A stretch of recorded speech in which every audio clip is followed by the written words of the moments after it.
one thing that I am insecure about is the way that I speak. And because sometimes I can be in my own head, and I think about what I'm about to say before I say it. And so sometimes it might seem like, so sometimes, and you see, I'm doing it right now, anyway, but sometimes it makes communication not flow smoothly, especially when I'm doing videos like this. But I think it's one of those things where, I just have to walk through it.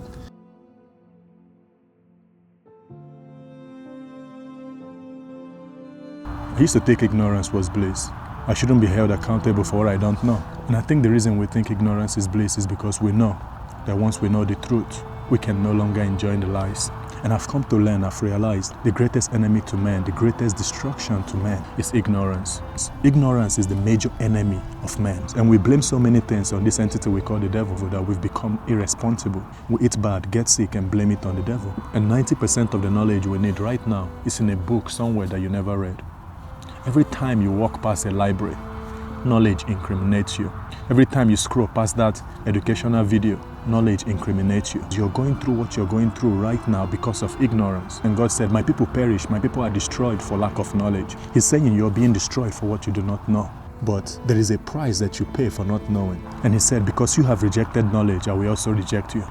He's saying you cannot represent me. It's impossible to reject something that is not available. If you do not know, that's because you choose not to know. Therefore, your ignorance is a decision. And he takes it a step further and say, I'm not just rejecting you. Because you have rejected knowledge, I will also reject your children. And here's the point. If you do not know anything and you teach your children what you know, then your children is as smart as you. And those who have knowledge rule over those who do not have knowledge. You only know what you've learned. All I know is what I have learned. It doesn't matter how many books I bought. I only know the ones I've read. And there's a reason why the world that we live in is controlled by lies. And from the moment you were born, the world has been trying to program you to believe certain things, to act a certain way. It's in the movies, it's in the cartoons, it's even in the school. It's to keep you from knowing the truth about yourself, from knowing where you come from and your authority and the authority that you have. And so sometimes you might have a vision. A vision is when you can see the destination. Sometimes we have a vision and we don't believe that it's possible. And we think our vision is too big and we say to ourselves, man, that can be for me. And we look around and we say, man, good things happen to other people. But when it comes to us, we don't believe it. We don't think it's possible. It's because we've been conditioned by our society and sometimes our family not to believe that these things are possible. The world that we live in is filled with lies. And there's a reason for that. Because when people don't know where they come from, when people don't know their real identity, they can't understand the authority that they have. When you don't know things for yourself, you will go to other people for affirmation. And when you go to other people to find out who you are, they will never make you more than what they are. That's why you have to discover these things for yourself. That's why you must know. Jesus said, woe to you scribes, woe to you lawyers, woe to you Pharisees, you teachers of the law. And basically we're saying, shame on you. Destruction is coming on you. And he said, because why? Because you have shut the kingdom. You have shut the door to the kingdom of God to the people who are trying to enter. He says, you do not enter, but you do not allow anybody to enter. And what is he saying? Because those people were responsible for teaching the people, the knowledge of God, the knowledge of the kingdom of God.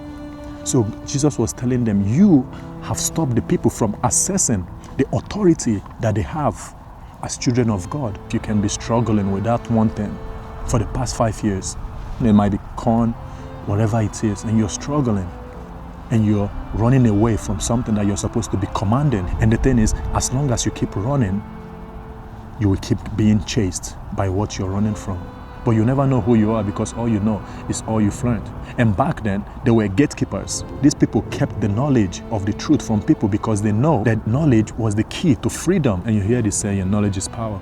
But that's not exactly true, is it? You shall know the truth and the truth shall set you free. The truth, you shall have knowledge of the truth and the truth shall set you free. So what is power is having knowledge of the truth, because some people can learn the wrong thing very well. That's not freedom. I mean, look at our society and you see certain people who believe that they are something that they are not, because you can be so well versed in the wrong thing. You can have the wrong kind of knowledge. And as I was having Bible study, I felt the Lord say this to me and I wrote it down. He said, you say, let your kingdom come, let your kingdom come. My kingdom has come, yet you refuse to enter. And you say, Lord, how have I refused to enter? And the Lord say, inasmuch as you refuse to walk in the authority I have given you and choose to be bound by the chains of sin and its influence, you cry when you are supposed to command. In this, you have not fully entered the realm of my kingdom. And God is saying you refuse. You refuse. You're not walking. You're not operating in the authority that I have called you to operate in. And when I look at my life and think about the relationship I had with my dad, I realize how much damage was done because of ignorance. And as we grow, the things we take pride in are supposed to change.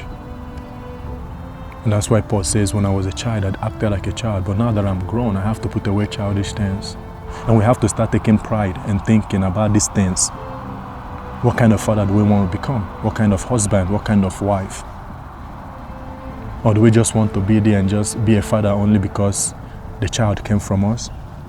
Or do we want to be in a position where we can pour something that is invaluable into the people around us? No matter what your reason is for not knowing, you will always find somebody who went through the exact same thing and they choose to know. So it doesn't matter whether your dad was there. It doesn't matter the mistake you've made in the past. What community you come from. You owe it to yourself to know. You owe it to yourself to acquire knowledge. You see, social media can be a blessing. I became a software developer learning how to code on YouTube. So you have all this knowledge here on social media, right? But what do you choose to consume? Because a blessing misused becomes a curse. So I'm here to tell you, seek knowledge because you owe it to yourself. But let your knowledge be rooted in the truth.